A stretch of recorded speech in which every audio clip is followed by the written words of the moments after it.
लग्नानंतर होईलच प्रेम चा धमाकेदार प्रोमो आता आला आहे.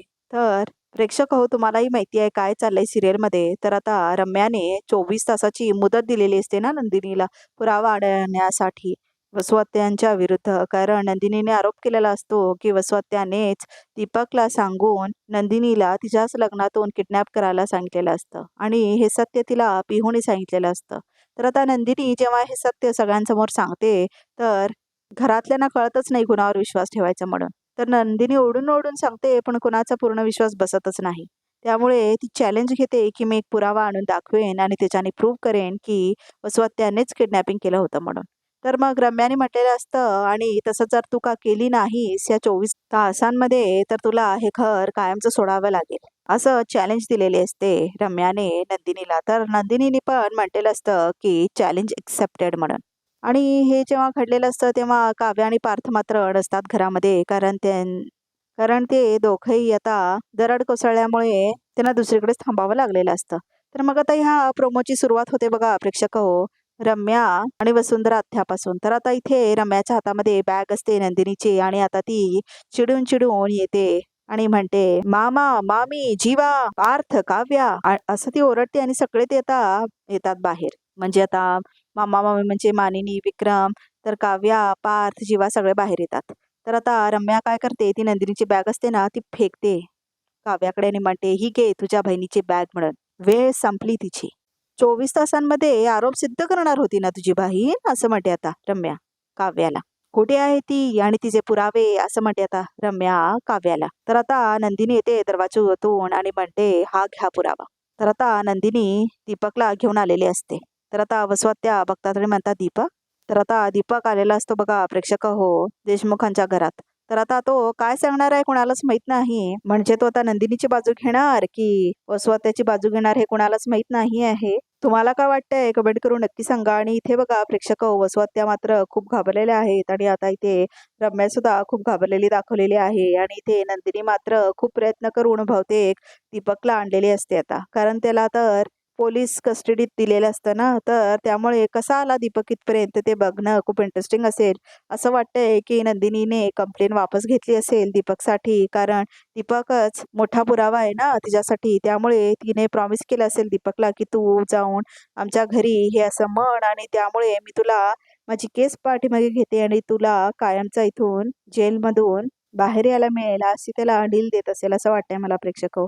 आणि दीपक म्हणून आता नंदिनीची साथ देण्यासाठी येतो असेल जेलमधून डायरेक्ट आता देशमुखांच्या घरी. तर आता बघा प्रेक्षक हो, ह्या प्रोमोमध्ये पण जीवा मात्र पाठीमागे पाठीमागे आहे. मला वाटलं होतं की जीवा मदत करेल नंदिनीची आणि हे सगळं फाइंड आउट करण्यासाठी, पण जीवा तर जीवाच आहे, एकदम बावळट. म्हणजे कायम पाठीमागेच असतो जीवा, कधीही पूर्णपणे मदत पण करत नाही नंदिनीला, आणि काही काम पण केलेलं दाखवलेलं नाही आहेत जीवाला. तर त्यामुळे तो इथे पण असाच पाठीमागे थांबलेला आहे. आणि आता जीवा कन्फ्यूज सारखा दाखवला आहे. आणि आता इथे नंदिनी मात्र फुल टेन्शनमध्ये येते आणि म्हणते की पुरावा इकडे आहे माझ्याकडे म्हणून. आणि दीपक येतो, त्यामुळे आता रंगच उडतात आता रम्या आणि वसुहत्याच्या चेहऱ्यावरचे. दीपकला मात्र खूप जास्त दाढी आलेली असते प्रेक्षक हो, आणि आता तो वेगळाच दिसू लागला आहे, आणि तो आता देशमुखांच्या घरी आलेला आहे. तर आता खूप इंटरेस्टिंग होणार आहे उद्याचा एपिसोड. खरं तर असं पण वाटत नाही की दीपक पूर्णपणे नंदिनीची बाजू घेईल, आणि असं पण वाटत नाही आहे की तो वसुंधरा त्याची बाजू घेईल. त्यामुळे काय होईल हे खूप बघणं इंटरेस्टिंग असेल उद्या प्रेक्षक हो. तुम्हाला काय वाटतंय ते कमेंट करून नक्की सांगा. आणि ह्या व्हिडिओजमध्ये तुम्हाला काहीतरी बदल पाहिजे असतील तर त्याचेही फीडबॅक्स द्या, म्हणजे आम्ही प्रयत्न करू बदलण्यासाठी. आणि या चॅनलला असंच लाईक करा, शेअर करा, सबस्क्राईब करा, कमेंट करा. तर ह्या प्रोमोमध्ये अजून एक इंटरेस्टिंग गोष्ट म्हणजे पिहूनी आहे या प्रोमोमध्ये, आणि सगळे मोठीच लोक आहेत, आणि सगळेजण काहीच बोलत नाही आहेत बघा प्रेक्षक हो या रम्याला. म्हणजे बोलायला पाहिजे होतं ना की हे काय करते म्हणून, तर कोणीच काय बोलत नाही आहे. पार्थ, काव्या, जीवा हे सगळे गुपचूप थांबलेले आहेत, आणि मात्र फक्त नंदिनी आणि रम्याच बोलत आहेत आणि टशन देत आहेत एकमेकांना.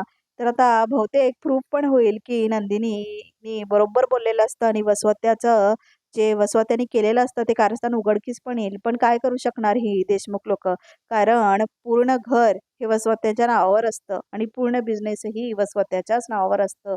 तर त्यामुळे ते कसं काढू शकणार आहेत आता वसवत्यांना घराबाहेर किंवा बिझनेस बाहेर.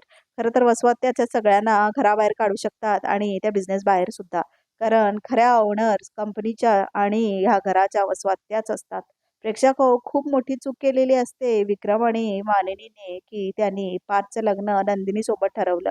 कारण ज्या लोकांकडे स्वतःचं हक्काचं घर नाही, हक्काचा बिझनेस नाही, त्या लोकांनी तर असं करू नये ना. म्हणजे रम्या होती, तर तिच्याबरोबरच लग्न लावून द्यायला हवं होतं.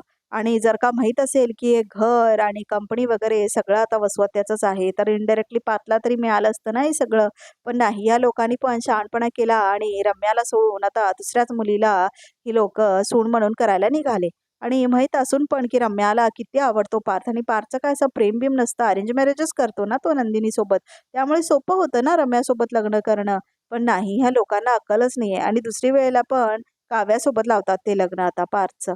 त्यावेळी पण चान्स होता ना रम्यासोबत लावायचा, पण तिथे सुद्धा नाही करत ही लोकं. त्यामुळे ही स्टोरी स्टार्टिंगपासूनच गंडलेली आहे बघा प्रेक्षक हो. जर वसवत्याच्या नावावर घर आहे, कंपनी आहे, सगळं काही आहे. मग ह्यांचं काय आहे ह्या विक्रम आणि त्याच्या बायकोचं?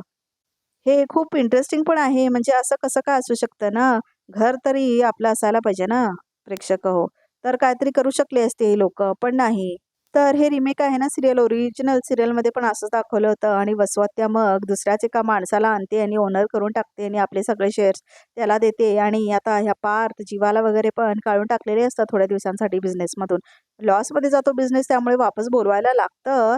पण खरं तर हेच आहे प्रेक्षक हो, की वसवत्याच्याच हातात सगळी पॉवर आहे बघा प्रेक्षक हो. काहीही झालं तरी घर सोडून दुसऱ्यांनाच जावं लागेल. कारण हे घर, प्रॉपर्टी सगळं काही आता वसवत्यांच्याच नावावर आहे.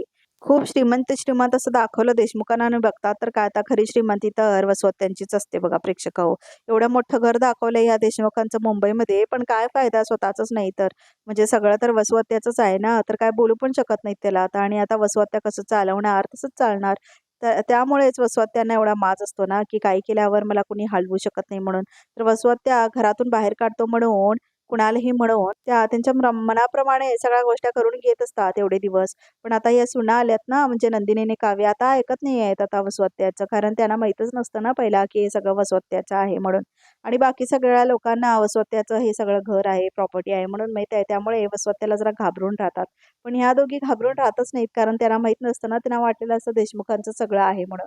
तर मग आता सगळ्यांना कळेल, की हे सगळं तर आता वसवत्याचं आहे. आता तर पिहूला पण कळलं आहे, की हे सगळं आता वसवत्याचंच आहे आणि म्हणूनच ती घाबरून सांगत नसते ना ते सत्य, की नंदिनीला किडनॅप करणारी वसवत्याच असतात, दीपक बरोबर हातमिळवणी करून. तर तेव्हा पण धमकी दिलेली असते ना वसवत्याने पिहूला, की जर का तू हे सत्य जाऊन सगळ्यांना सांगितलंस, तर तुला, श्रेयाला, तुझ्या आई-बाबांना घराबाहेर काढेन म्हणून. कारण खरी मालकीण या घराची मीच आहे म्हटलेले असतात ना.